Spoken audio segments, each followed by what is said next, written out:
welcome to the next lecture. So in this is in continuation with the module 2. So we have seen how the pattern is generated due to the 2-point sources or the two dipoles or a single dipole.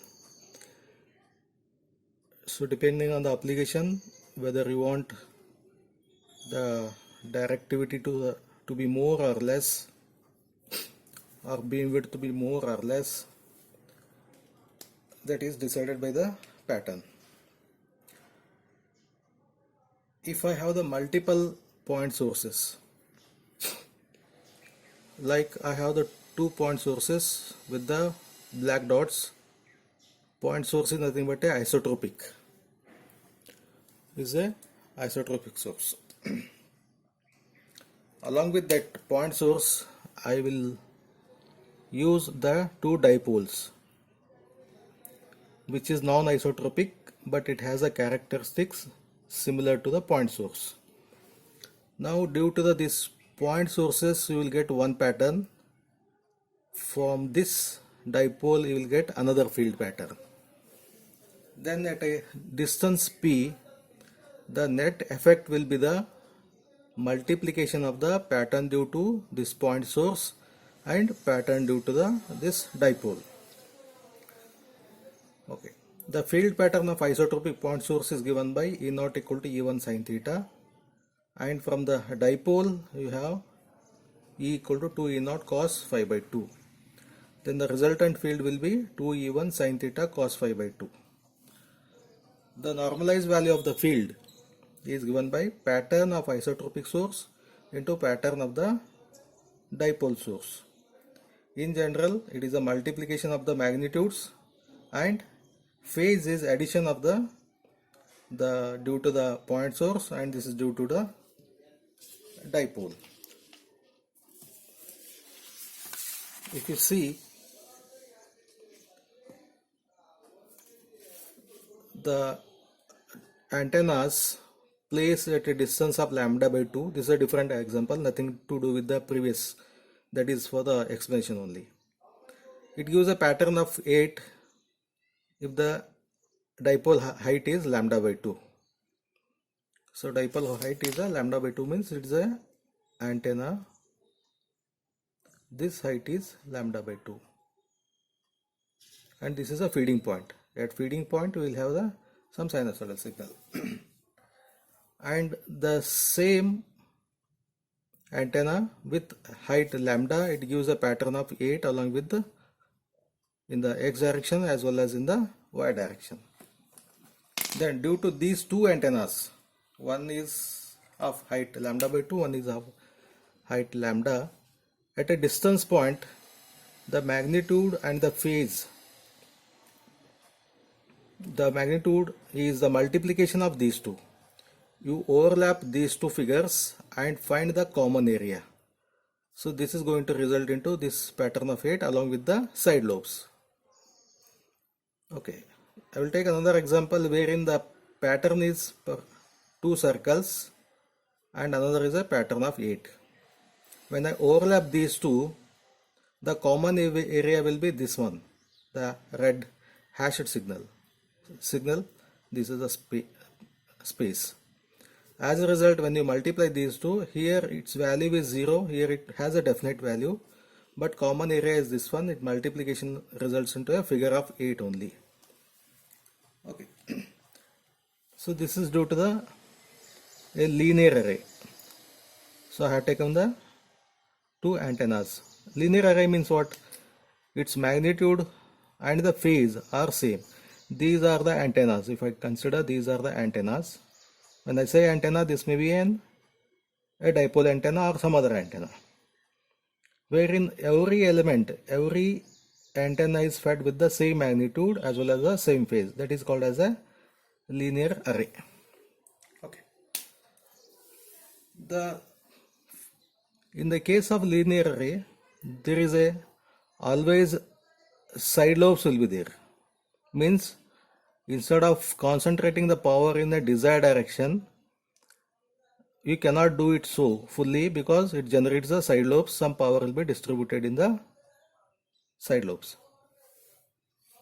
Next, if I want to cancel out that side lobes, I want to maintain only the main lobe. There is one more method is called binomial array. Here also I considered n linear arrays. I will consider the binomial array. The difference I will tell you. Here n isotropic sources with equal amplitude field pattern can also be obtained by binomial array. In this, the amplitude of the radiating sources, those are the antennas, are arranged according to the coefficients of the successive terms. This is the expression for the binomial array,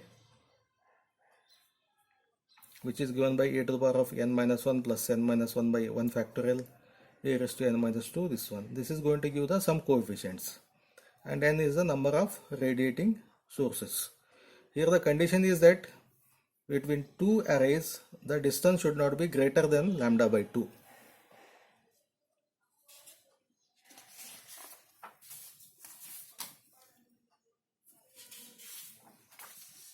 Next, so let me consider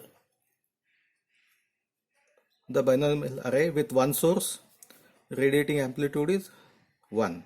If there are two sources, antennas, its magnitude is 1 and 1. If there are 3, the magnitude is 1, 2, 1.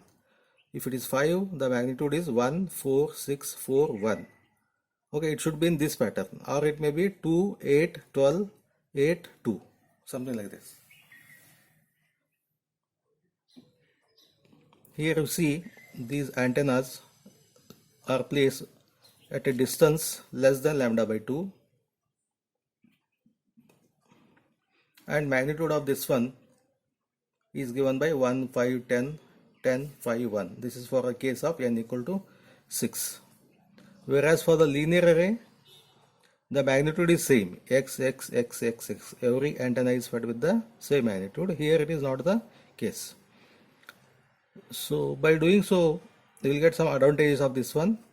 The binomial array, it completely cancels the side lobes. Disadvantage is beam width increases. Beam width increases means its directivity decreases. I will consider an example with the linear array and the binomial array. So wherein 5 antennas I have considered whose magnitude is x, x, x, x, x, same magnitude. For binomial it is 1, 4, 6, 4, 1. 1, 4, 6, 4, 1. This linear array is going to give you the main lobe along with the side lobes. Okay, your intention is to transmit the maximum power in this direction. You are doing it so, but some power is wasted in the side lobes also. Whereas in this case, binomial case, there is no side lobes, only the main lobe is there. But the beam width is 31 degrees here. Here the beam width is 23 degrees here. As beam width increases, the directivity decreases. Directivity is the how much amount of power is transmitted in the desired direction is the directivity.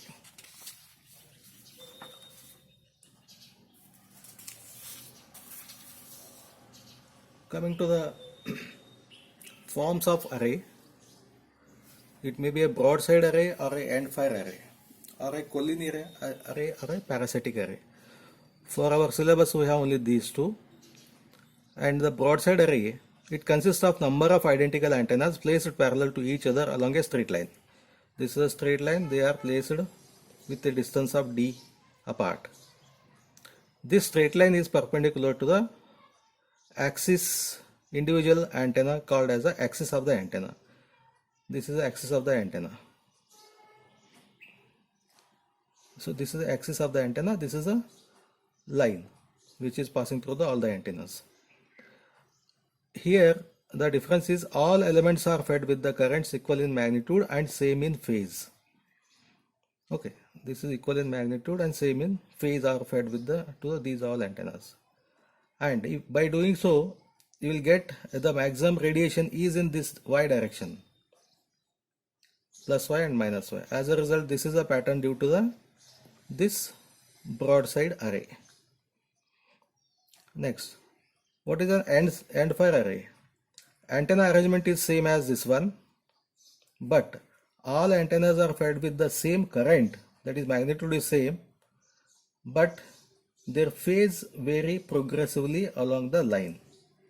If this has a magnitude x by phase y, this will be magnitude x phase y plus 1, magnitude x phase y plus 2, and it continues. And this is the antenna axis, and the maximum radiation, in this case it is along the y direction. Here the maximum radiation is along the x direction. So what is the use of this one is, without changing the physically changing this antenna location, either we can get the maximum direction along the y-axis or along the x-axis.